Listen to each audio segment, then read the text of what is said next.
Welcome to baby care with doctor Nagaraj. So ಇವತ್ತಿನ topic ಏನಪ್ಪಾ ಅಂದ್ರೆ ಮಗುನ ಯಾವ ತರ ನಾವು ರ್ಯಾಪ್ ಮಾಡ್ಬೇಕು ಅಂತ ಹೇಳ್ಕೊಡ್ತೀನಿ. ಯೂಶಲಿ ಎಲ್ರಿಗೂ ಡೌಟ್ ಇರುತ್ತೆ ಮಗುನ ಯಾವ ತರ ರ್ಯಾಪ್ ಮಾಡೋದು ಏನಂತೇಳಿ.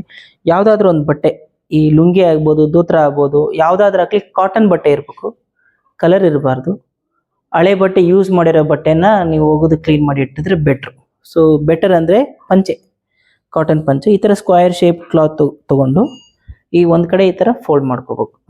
ತಲೆ ಹತ್ರ ಫೋಲ್ಡ್ ಮಾಡಿದ್ನಲ್ಲ, ಅದೆಷ್ಟು ಅಂದ್ರೆ ಹಿಂಗ್ ಟಚ್ ಮಾಡಿದ್ರೆ ಮಗು ಈ ತರ ಕ್ಯಾಪ್ ತರ ಕವರ್ ಆಗ್ಬೇಕು. ಸೊ ಮಾಡ್ಕೊಂಡು ಈ ಕಡೆ ಒಂದು ಉಳಿದಿರೋ ಬಟ್ಟೆ ಇದನ್ನ ತಗೊಂಡು ಮಗುಗೆ ಹಿಂದೆ ಫುಲ್ ಹಿಂದೆ ಹೋಗಂತ ಹಾಕೋಬೇಕು. ಈಗ ನೋಡಿ ಇಲ್ಲಿ ಫುಲ್ ಹಿಂದ್ಗಡೆಗೆ ಹೋಯ್ತಾ. ನೆಕ್ಸ್ಟ್ ಅದಾದ್ಮೇಲೆ ಕೆಳಗಿರೋ ಬಟ್ಟೆನ ಮೇಲೆ ಫೋಲ್ಡ್ ಮಾಡ್ಬೇಕು. ಈ ತರ ಫೋಲ್ಡ್ ಮಾಡಿ ಆದ್ಮೇಲೆ ಈ ಬಟ್ಟೆ ಈ ತರ ವಾಪಸ್ ಹಿಂಗ್ ಇಟ್ಕೊಂಡು ಈ ಉಳಿದಿರೋ ಬಟ್ಟೆನ ಹಿಂಗ್ ಟರ್ನ್ ಮಾಡಿ ಫುಲ್ ಹಿಂದಕ್ಕೆ ಹಾಕೋಬೇಕು. ಈ ತರ ಹಾಕೊಂಡು ಈಗ ಮಲಿಸ್ಬಿಟ್ರೆ ಮಗು ಫುಲ್ ಕವರ್ ಆಗಿ ಹಿಂಗೆ ಎತ್ಕೋಬಹುದು. ಹಿಂಗೆ ಎತ್ಕೊಳೋದಾಯ್ತು. ಹಿಂಗೆ ಹಿಡಿದು ಹಾಲು ಕುಡಿಸ್ಬೇಕಾದ್ರೂ ಕೂಡ ಯಾವಾಗಲೂ ಈ ತರ ಇಟ್ಕೊಂಡು ಹಿಂಗೆ ಹಾಲು ಕುಡಿಸೋದು ವಾಪಸ್ ಹಿಂಗೆ. ಸೊ ಎತ್ಕೊಂಡು ಹೋಗೋದು ಎತ್ಕೊಳೋದು ಕೂಡ ಇದೇ ತರನೇ ಈಸಿಯಾಗಿ ಮಾಡೋದು. Thank you.